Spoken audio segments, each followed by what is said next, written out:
Bonjour à tous, on attaque la semaine avec un tour du circuit de Spa en Nissan GT-R 50. On poursuit avec un tour canon du tracé d'Estoril en Honda Civic Type R et on embarque à bord de l'Aston Martin DBS Superleggera.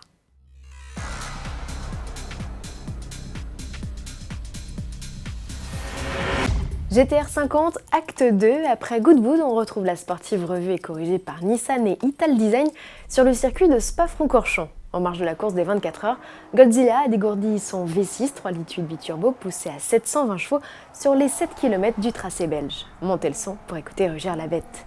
Qu'adviendra-t-il de cette GT-R anniversaire dont le look divise ?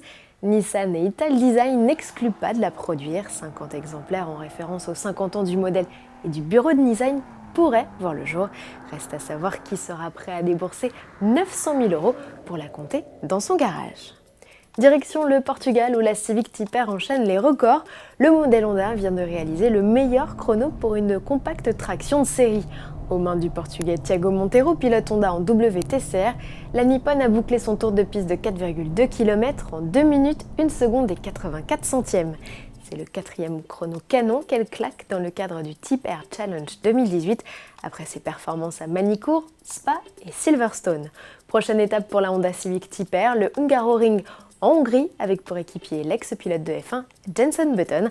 Rappelons que la compacte de 320 chevaux détient toujours le titre de traction la plus rapide sur l'exigeant Nürburgring avec un chrono de 7 minutes et 43 secondes. Pour clore ce chapitre course et circuit, un petit mot sur les transferts en Formule 1. Daniel Ricciardo quittera Red Bull la saison prochaine pour rejoindre les rangs de Renault où il fera équipe avec Nico Hülkenberg. Carlos Sainz sur la touche intéresse fortement McLaren. Qui d'Alonso ou de Vandoorne conservera-t-elle ? Affaire à suivre.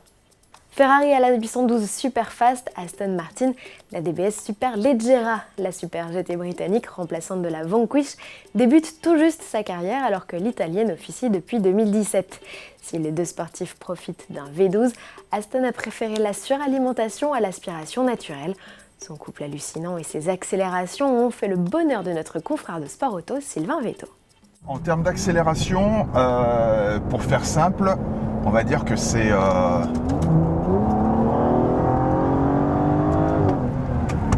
brutal. Notamment lorsqu'on met le mode Sport Plus. Oh là là. Avec des mises en vitesse, pour le coup, qui sont quand même complètement dingues. Alors, on va pas le cacher, l'échappement a été revu, donc ça fait vraiment plus de bruit que la DB11, et ça, on s'en plaint pas. Alors, en termes de couple, ça dépote, mais alors sévère. Ce V12 qui développe 725 chevaux, c'est le même que celui de la DB11 avec des turbos qui soufflent juste plus fort. Moins noble et moins lyrique que chez Ferrari, il faut bien l'admettre. Mais l'anglaise est 20 000 € moins chère, son prix est fixé à 277 306 €. Pas une surprise, bon nombre d'éléments proviennent de la DB11, comme le châssis, mais pas les liaisons au sol, totalement inédites. Alors laquelle prenez-vous ? Pour vous aider à faire votre choix, rendez-vous sur www.sportauto.fr. À demain.